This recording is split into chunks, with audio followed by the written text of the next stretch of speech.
So different, obviously short videos, but different videos. So take a look at that.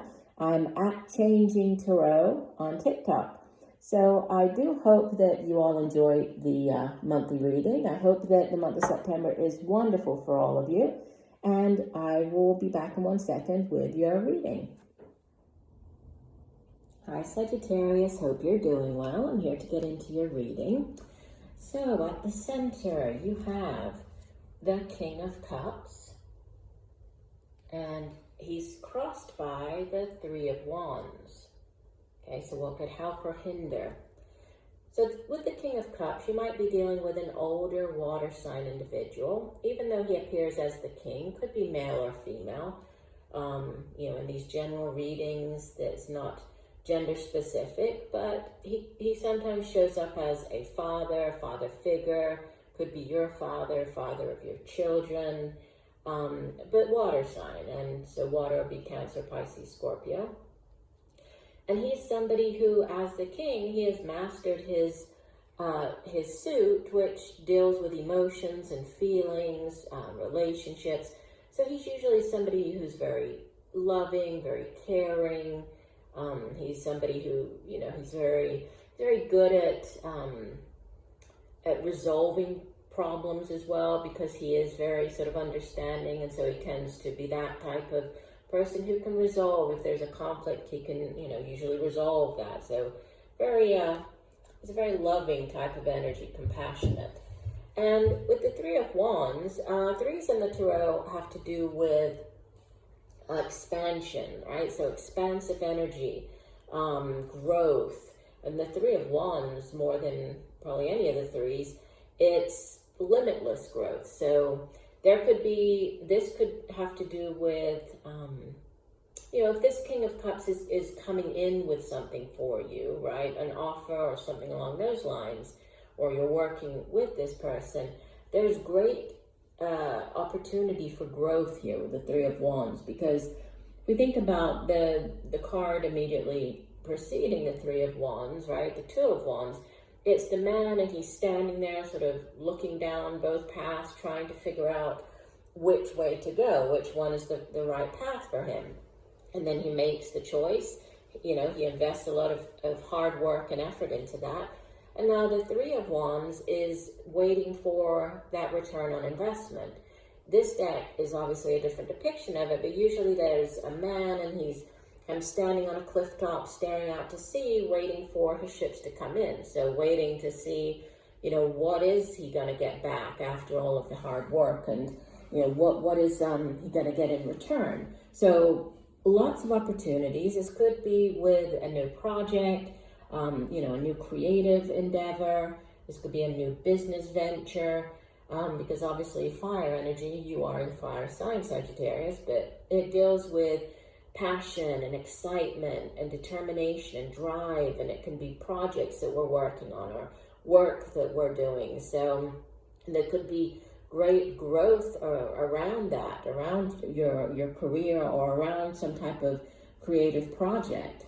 We'll see how it ties in with the rest of the cards here. So in the deep past, at the foundation, you have the Princess of Swords. And this would typically be the Page of Swords, right? And in this deck, it's called the Princess. She always makes me think of David Bowie. I don't know why she looks like David Bowie, but anyway. This Princess of Swords usually comes in to offer some type of truth, right? To give, to sort of speak truth, because with the Suit of Swords, it deals with, it's the suit of the mind, and it's also communication and how we get those thoughts across to others. Sometimes this Princess or Page of Swords can be a little negative, because it might be somebody who is, trying to get information on you, sort of snooping around, that almost like a stalker type energy. But it doesn't have to be, right? This could be news coming in. And it does sit in the deep past. So you might have had some type of news or received news about something. Could have to do with whatever this project was, right? Or this opportunity, this job. Now, in the recent past, we have the major arcana, the Hanged Man. And, the Hanged Man, this is number 12 of the major arcana.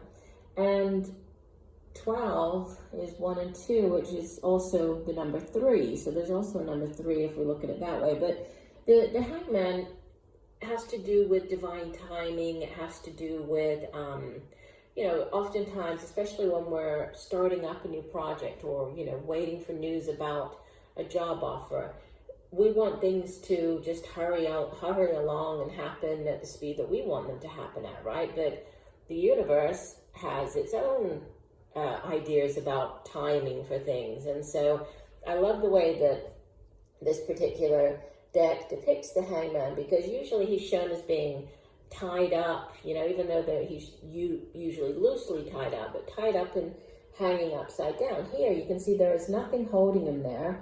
It's just himself. It's like, he put himself in this position because he wanted the enlightenment that he's gaining from being in this position. And even though it might not be that comfortable, and oftentimes, change or waiting for something to happen or waiting for the right time, it's not easy, it's not comfortable, right? But he understands that by doing so, he's able to, he's very much at peace, and he's able to see, gain a new vantage point, see things from a different perspective. Maybe this was needed, if there was a new project, or in order to expand, to grow the business, you needed to gain a new perspective. And so, that's why the Hangman is showing up in the past position. Now, crowning you have the High Priestess. So more major arcana energy here. She's number 2 of the major arcana. And, she is very intuitive. We link her also with like the Moon card. So very much sort of she sits, in between worlds. She's there, and we need to use our intuition, use that inner knowledge to uncover truths, right? And so we have this truth at the foundation. She is all about providing or maybe shining a light on a situation, but it's through that inner knowledge, right? She's highly intuitive, so you might need to listen to your intuition, listen to those messages coming through, right? Possibly even in your dreams. It might be a good time for you to keep a dream journal as well with the High Priestess showing up. You might be receiving messages that way. She's also, she has here the yin yang, so there's something to do with balance and things coming kind of into balance with this High Priestess. And in the future position, you have, wonderful, you have the 9 of Pentacles. So, this does look like where you're heading. It's very lucrative. And you can see in this deck, it looks even more luxurious and sort of opulent, right? You can see all the coins around her, but in the background, there's this beautiful house. Looks like there's an expensive, fancy-looking car parked in the driveway. She's dressed very beautifully. She has jewelry on.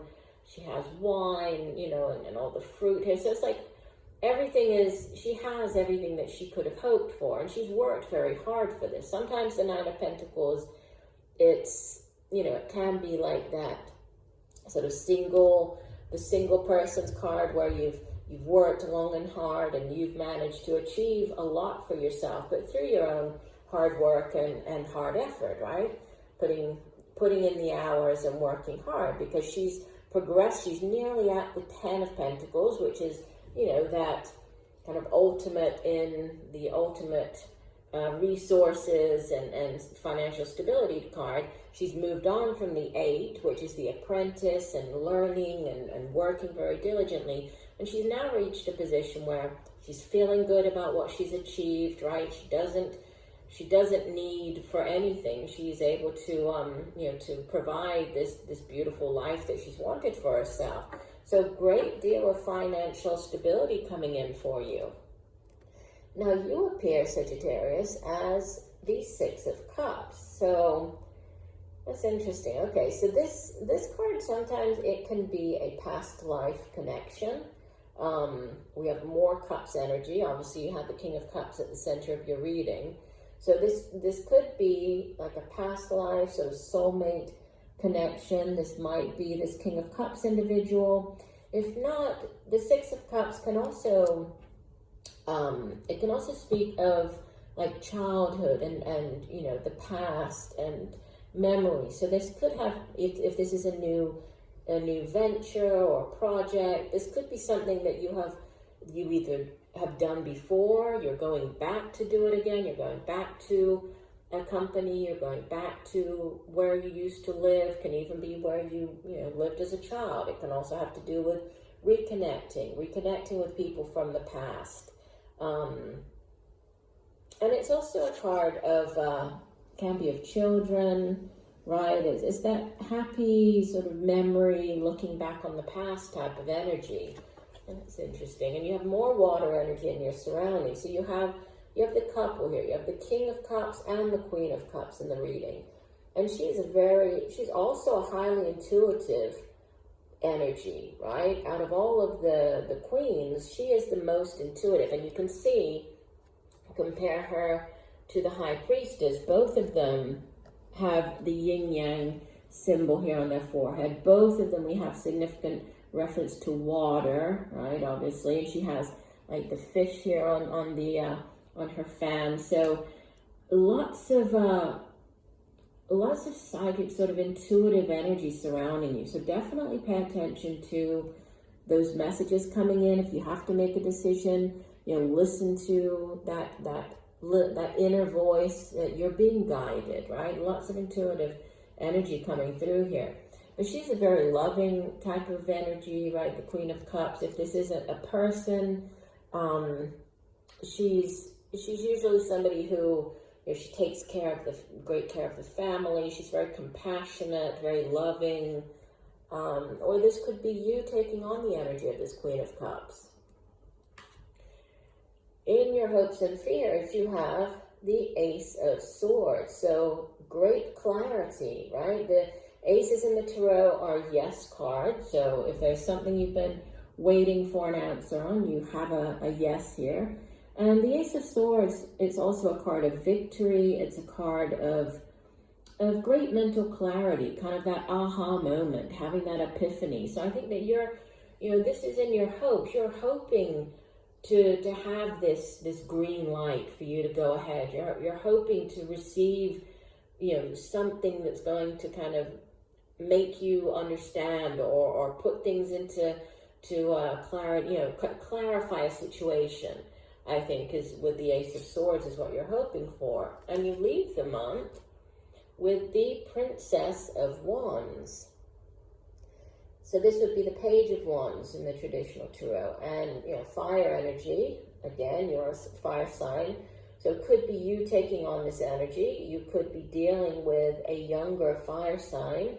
Could be a child, but, either a Sagittarius like yourself or Leo or Aries. And, the Page of Wands, yes, could be news. Again, news about a project, news about a job offer, news about a business venture, but the page is it's very exciting type of energy. So if this is you taking on this energy, or this energy is surrounding you, but you feel very excited, very passionate, very sort of gung-ho about whatever this new thing is, this new opportunity, right? With this expanding energy of the Three of Wands.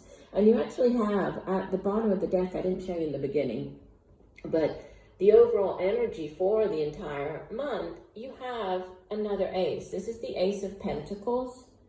So, yes, another yes card, a brand new start, possibly in a new job offer or, in your career. The Ace of Pentacles can also appear when there's like a windfall. So, receiving a lump sum of money, winning the lottery, even if it's a small amount, it can just be winning the lottery. But there's money coming in. There's something tangible beginning here. And, if it is a new job, it's one that is going to last, right? You have this new cycle, but there's staying power with it being Pentacles, because earth energy, it's slow moving, you know, and you can build on it. It's very tangible.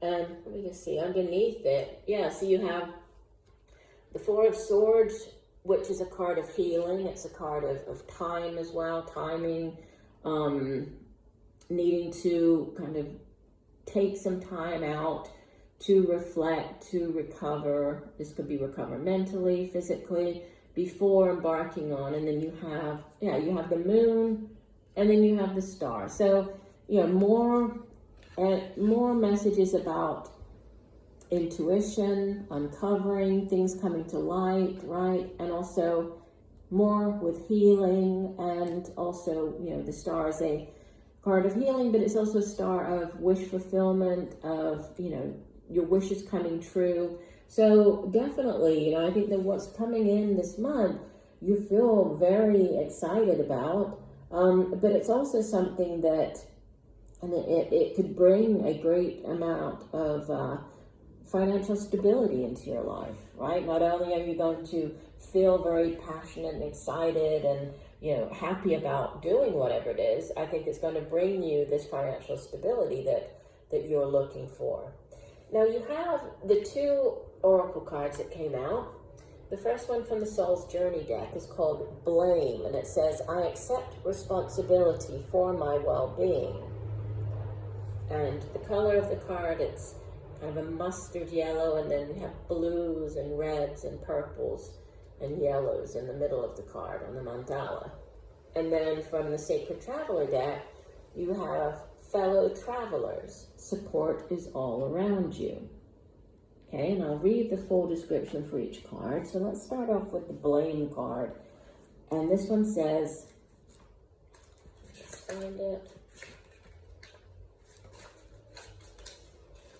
It says, it is so easy to give away the power to transform your life. Certainly, there have been people along your path who have shaped you into who you are today. But you are solely responsible for your own happiness. The ego can be a very fragile thing. And if it comes under fire, the first instinct is to blame an outside force. Victim consciousness weakens the connection that you have to your soul source. This mindset says, I don't have the power inside me to break free because someone else's power is stronger. This is an illusion. When you believe that someone else is responsible for your problems, that belief is the problem. Personal responsibility can empower you to change your reality. Lasting transformation always begins on the inside and works its way out. There is a difference between a reason and an excuse. A reason is valid and unavoidable. An excuse is an attempt to shift the blame. So taking responsibility for your well-being, for your own happiness, right? You are in control, and you've made the decision, right? You went down the path with the Two of Wands that you think is going to bring you that happiness that you so desire. And then there's growth with the Three of Wands. It's happening. There's expansion, right? Things are progressing for you.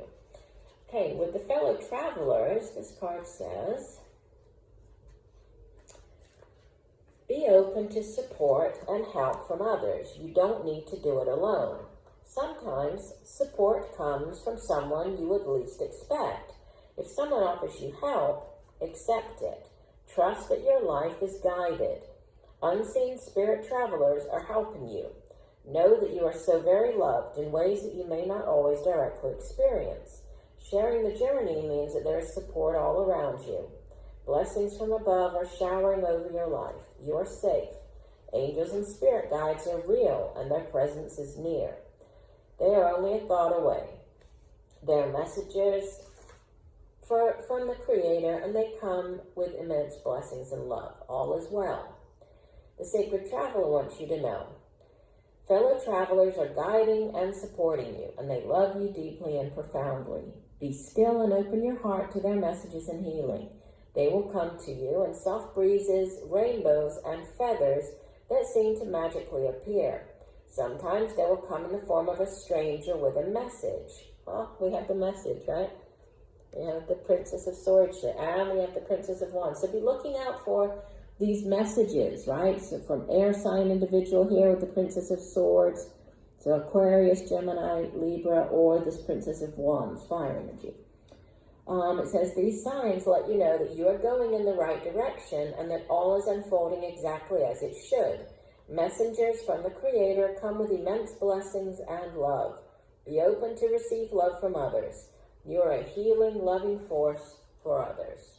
So beautiful messages, and it looks like a really great month for you. So I do hope that the messages have helped. I thank you for joining me today. I look forward to reading for you again, and just know that I'm sending you much peace, love, and light for a wonderful September. Bye for now.